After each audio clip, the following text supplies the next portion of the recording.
Have you ever spent hours or even days working on something, only for someone else to present it as if they did all the work? Maybe it was an idea during a meeting, maybe it was a report you prepared, or maybe your manager ended up praising the wrong person. If you've experienced this before, you are definitely not alone. Today, let's talk about one of the most frustrating workplace situations: a coworker taking credit for your work. Welcome to the 9 to 5 Chronicles. If you're new here, this channel is all about helping you navigate the realities of the workplace, from office politics to career growth and professional development. And if you're already one of us, it is nice having you here again. Now, let's get right into today's topic. The first thing I need you to not entertain is the feeling of being invisible. It is questioning whether your hard work even matters anymore. So what do you do when a coworker keeps taking credit for your work? Do you confront them publicly? Do you report them immediately? Or do you stay quiet and hope it never happens again? One thing I've learned from working in human resources is that workplace problems are rarely as black and white as they seem. Sometimes people intentionally steal credit. Sometimes they don't even realize they are doing it. Other times, poor communication creates an impression that one person did all the work while everyone else's contribution goes unnoticed. That's why your first reaction matters more than you think. Imagine this: your manager assigns a project to you and a colleague. You spend most of the week gathering information, designing the presentation, correcting errors, and making sure everything looks professional. The day of the presentation arrives.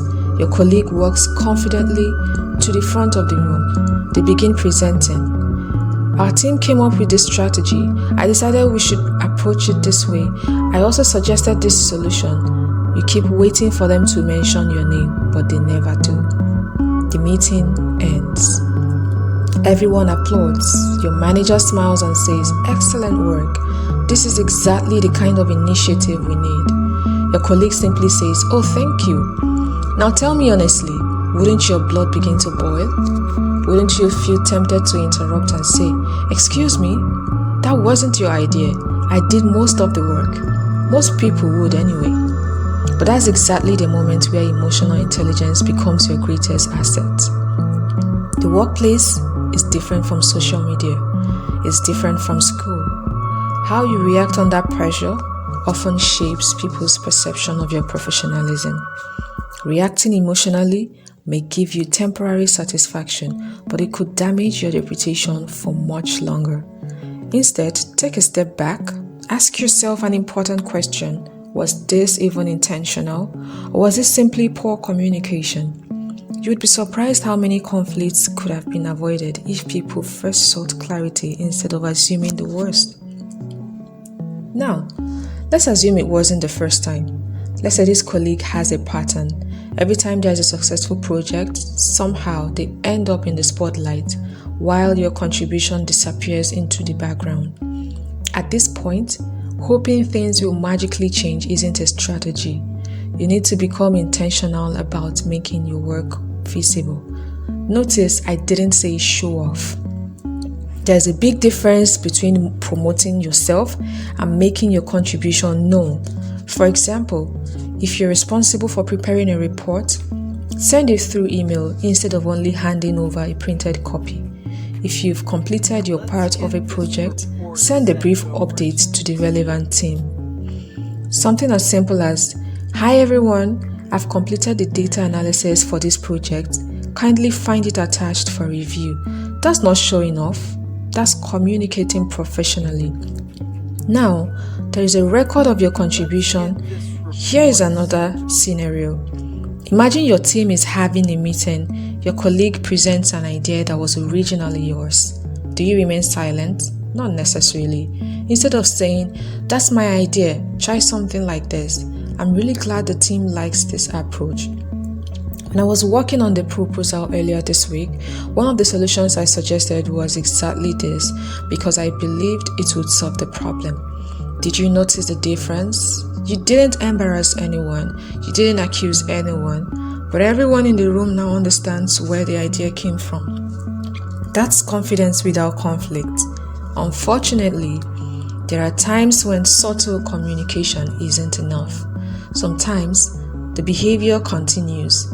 If that's the case, have a private conversation, not during a meeting, not in front of other colleagues, not through office gossip, just a respectful one-on-one conversation. It could sound something like this: "Can we talk for a minute? I noticed something during yesterday's presentation. Some of the ideas I worked on weren't acknowledged. I believe we both contributed, and I would really appreciate it if we could recognize each other's efforts during future presentations." Now imagine two possible responses. The first colleague says, "Oh wow, I'm really sorry. That honestly wasn't intentional. I will make sure it doesn't happen again." Problem solved. But another colleague might respond differently. "I don't know what you're talking about. We all worked on it." Now, that's a different situation.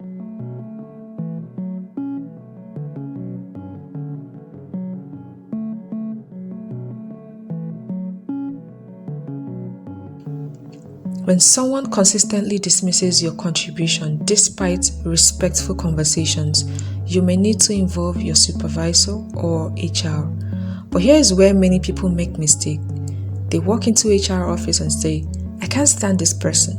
They're always against me. They're wicked. They're insensitive." Statements like this are emotional, but they don't help anyone investigate the issue. Instead, focus on facts. Say something like,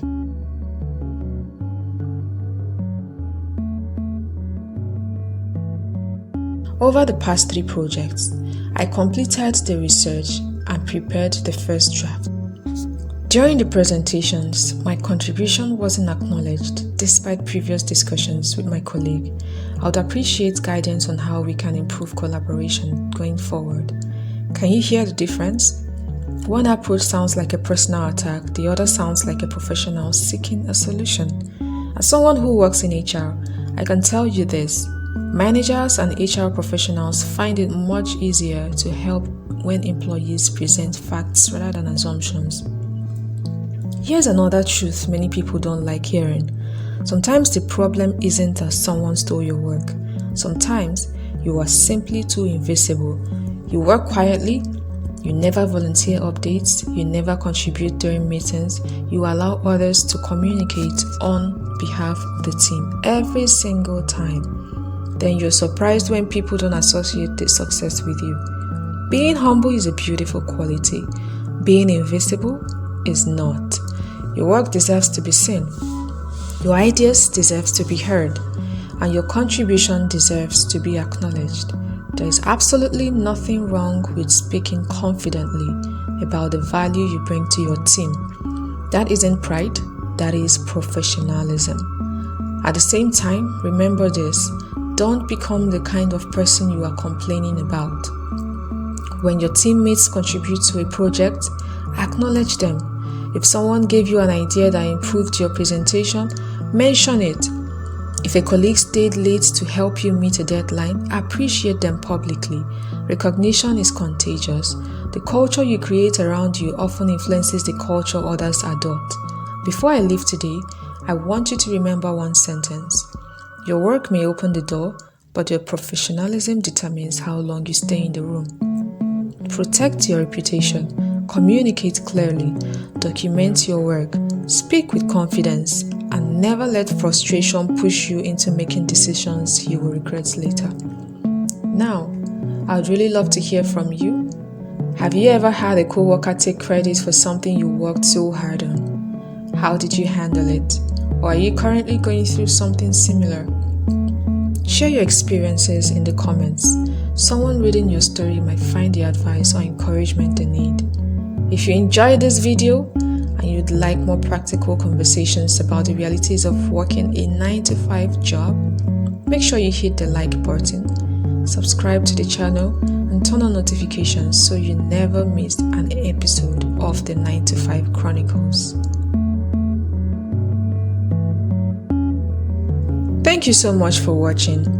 Take care of yourself, keep growing, stay professional, and I'll see you in the next video.